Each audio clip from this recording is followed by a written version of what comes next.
सनातन धर्म और शाक्त परंपरा में मां काली को आद्या कहा गया है, जिसका अर्थ है वह शक्ति जो सृष्टि के अस्तित्व में आने से पहले भी विद्यमान थी।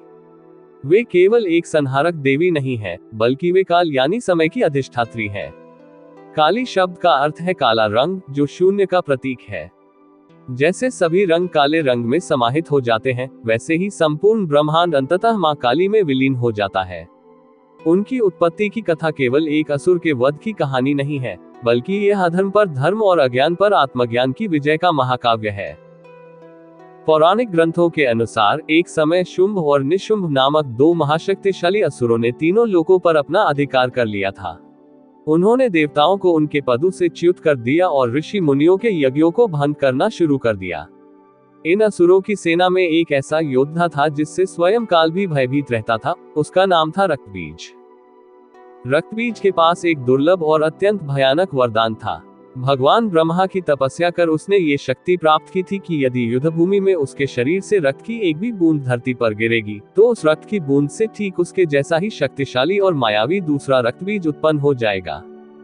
इस वरदान ने उसे लगभग अमर और अजेय बना दिया था।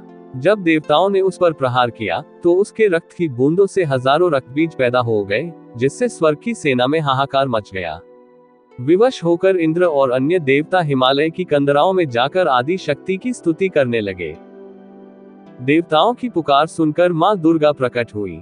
उन्होंने असुर शुंभ निशुंभ की सेना का विनाश करना प्रारंभ किया। चंड और मुंड जैसे सेनापतियों का वध करने के बाद अंततः रक्तबीज युद्ध के मैदान में आया। मां दुर्गा और रक्तबीज के बीच ऐसा भीषण युद्ध छिड़ा जो पहले कभी नहीं देखा गया था। देवी दुर्गा ने जब अपने त्रिशूल और तलवार से रक्तबीज को घायल किया, तो उसके शरीर से निकलने वाला रक्त जैसे ही भूमि को स्पर्श करता, वैसे ही सैकड़ों नए असुर ढाल और तलवार लेकर खड़े हो जाते। देखते ही देखते रणभूमि रक्तबीजों की अनंत सेना से भर गई। देवताओं को लगा कि आज सृष्टि का अंत निश्चित है। देवी दुर्गा ने देखा कि सामान्य युद्ध से इस असुर को परास्त करना असंभव है। इसी क्षण देवी का अत्यंत कोमल स्वरूप क्रोध की अग्नि में जलने लगा। उनका चेहरा गुस्से से तमतमाकर काला पड़ गया। जब देवी दुर्गा का क्रोध अपनी पराकाष्ठा पर पहुंचा, तब उनके माथे की भृकुटी तन गई और वहां से एक विकराल शक्ति का जन्म हुआ। ये स्वरूप मां काली का था। उनके प्रकट होते ही पूरा ब्रह्मांड कांपने लगा। उनका वर्ण अमावस्या की काली रात जैसा गहन अंधेरा था। उनके बाल खुले और बिखरे हुए थे, जो ब्रह्मांड की स्वच्छंदता को दर्शाते थे। उनके नेत्र अग्नि के समान लाल और विशाल थे। उनकी लंबी जीभ बाहर निकली हुई थी, जो चराचर जगत को ग्रास बनाने के लिए आतुर थी। उन्होंने अपने हाथों में एक विशाल खड्ग, एक कटा हुआ मस्तक और एक खप्पर धारण किया हुआ था। काली ने प्रकट होते ही भयानक अट्टहास किया, जिससे असुरों के हृदय भय से फटने लगे। वे अपनी विशाल जीभ से असुरों को निगलने लगी और उनके हाथी घोड़ों को चबाने लगी। मां काली ने युद्ध के मैदान में कदम रखते ही रक्तबीज की माया को नष्ट करने का संकल्प लिया। जैसे ही मां दुर्गा ने रक्तबीज पर प्रहार किया, काली ने अपना विशाल मुख फैला लिया और रक्तबीज के शरीर से गिरने वाली रक्त की एक एक बूंद को हवा में ही अपने मुख में झेलना शुरू कर दिया। काली ने न केवल रक्त पिया, बल्कि उस रक्त से जो असुर उत्पन्न होने का प्रयास करते, उन्हें भी वे तत्काल निगल जाती। रक्तबीज धीरे धीरे रक्तहीन होने लगा। उसकी शक्ति क्षीण होने लगी, क्योंकि उसके पुनरुत्पादन का स्रोत ही समाप्त हो चुका था। अंततः मां काली ने रक्तबीज का पूरा रक्त पी लिया और दुर्गा ने उसका मस्तक धड़ से अलग कर दिया। इस प्रकार उस अजेय असुर का अंत हुआ जिसने देवताओं को परास्त कर दिया था। रक्तबीज के वध के बाद भी मां काली का क्रोध शांत नहीं हुआ। असुरों के रक्त के पान ने उन्हें और भी उग्र बना दिया। वे विजय के मद में भरकर रुद्र नृत्य या काल तांडव करने लगी। उनके पैरों की धमक से सात पाताल कांपने लगे और ऊपर के लोग डगमगाने लगे। देवता समझ गए कि यदि काली का ये नृत्य नहीं रुका, तो रक्तबीज के वध का कोई अर्थ नहीं रह जाएगा, क्योंकि देवी स्वयं ही पूरी सृष्टि का लय कर देंगी। काली का ये नृत्य सामान्य नहीं था, ये प्रलय का संकेत था। उनके प्रत्येक कदम से पृथ्वी पाताल की ओर धंस रही थी। उनके बिखरे हुए बालों के झटके से आकाश के तारे टूट रहे थे और उनकी सांसों की ऊष्मा से समुद्र सूखने लगे थे।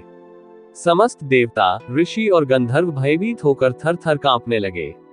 उन्होंने अनुभव किया कि जिस शक्ति ने असुरों से रक्षा की थी, वही शक्ति अब अनजाने में पूरी सृष्टि के विनाश का कारण बन रही है। कोई भी देव या शक्ति काली के सामने जाने का साहस नहीं जुटा पा रहा था, क्योंकि उस समय वे साक्षात मृत्यु का स्वरूप थी। जब स्थिति नियंत्रण से पूरी तरह बाहर हो गई, तब समस्त देवता भगवान शिव की शरण में पहुंचे। उन्होंने महादेव से प्रार्थना की, हे प्रभु, केवल आप ही देवी के इस रौद्र रूप को शांत कर सकते हैं, अन्यथा आज महाप्रलय निश्चित है। शिव जानते थे कि काली इस समय अपने तमस भाव में है और उन्हें शक्ति या तर्क से नहीं रोका जा सकता। शक्ति जब उग्र होती है तो उसे केवल परम चेतना ही संभाल सकती है। महादेव ने एक विलक्षण लीला रची।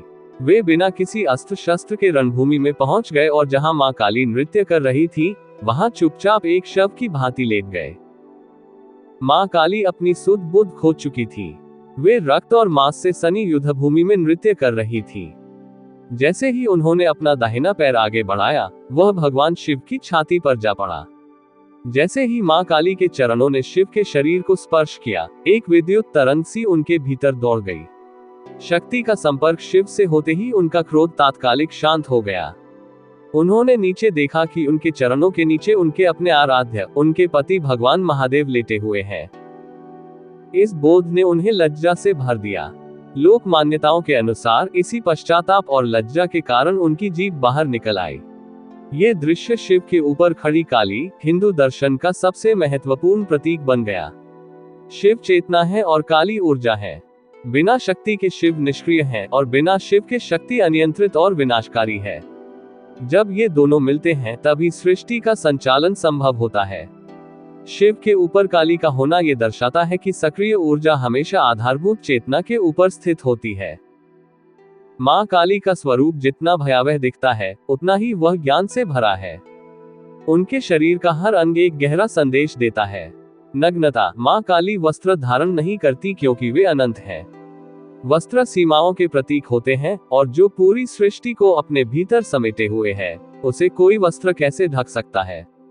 उनकी नग्नता माया से मुक्ति का प्रतीक है। मुंडमाला, उनके गले में 50 नरमुंडों की माला है। तंत्र शास्त्र के अनुसार ये 50 मुंड संस्कृत वर्णमाला के 50 अक्षरों असेक शतक के प्रतीक हैं। ये दर्शाता है कि वे शब्द ब्रह्म की जननी है और समस्त ज्ञान उन्हीं से उपजा है। कटी हस्तमाला, उनकी कमर में कटे हुए हाथों की माला बंधी है। हाथ कर्म के प्रतीक हैं। यह इस बात का संकेत है कि जो भक्त मां की शरण में आता है, मां उसके सभी संचित कर्मों के बंधन काट देती है और उसे मोक्ष प्रदान करती है।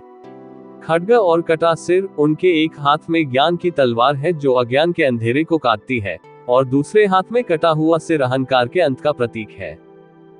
पौराणिक कथाओं में काली के अन्य रूप भी मिलते हैं। एक कथा के अनुसार जब सती ने पिता दक्ष के यज्ञ में देह त्याग दी, तो उनके क्रोध से भैरवी और काली के रूप प्रकट हुए। वहीं एक अन्य कथा में माता पार्वती ने अपने सांवले रंग के कारण शिव द्वारा काली कहे जाने पर तपस्या की थी, लेकिन बाद में उन्होंने इसी स्वरूप को अपनी शक्ति के रूप में स्वीकारा। काली, माता पार्वती का ही वह उग्र स्वरूप है जो धर्म की रक्षा के लिए करुणा को त्याग कर संहार का मार्ग चुनता है। मां काली का निवास शमशान माना जाता है। शमशान वह स्थान है जहां राजा और रंक, अमीर और गरीब की देह एक ही राख में मिल जाती है। वहां संसार का सारा आडंबर समाप्त हो जाता है। मां काली साधक को यही सिखाती है कि मृत्यु अटल है और शरीर नश्वर है। तांत्रिक साधना में मां काली की पूजा इसलिए की जाती है ताकि साधक मृत्यु के भय से ऊपर उठ सके। वे मृत्यु की भी मृत्यु है, इसलिए उन्हें महाकाली कहा जाता है। भले ही उनका स्वरूप डरावना हो, लेकिन भक्तों के लिए वे करुणामयी है। बंगाल के महान संतों जैसे रामकृष्ण परमहंस और कमलाकांत ने उन्हें एक छोटी बच्ची और ममतामयी माता के रूप में पूजा। रामकृष्ण परमहंस कहते थे कि मां काली वैसी ही है जैसे जल और उसकी लहरें, उन्हें अलग नहीं किया जा सकता। वे संहार तभी करती हैं जब सृजन के लिए स्थान बनाना हो। मां काली की यह संपूर्ण कथा हमें ये संदेश देती है कि सत्य कड़वा और नग्न हो सकता है, लेकिन वही मुक्ति का मार्ग है। जो व्यक्ति अपने भीतर के अनंत इच्छाओं और विकारों को नष्ट करना चाहता है, उसे मां काली की शरण लेनी ही पड़ती है। इस प्रकार मां काली की उत्पत्ति, उनका भीषण युद्ध और शिव के साथ उनका मिलन हमें जीवन के सबसे बड़े सत्य, परिवर्तन और मुक्ति से परिचित कराता है।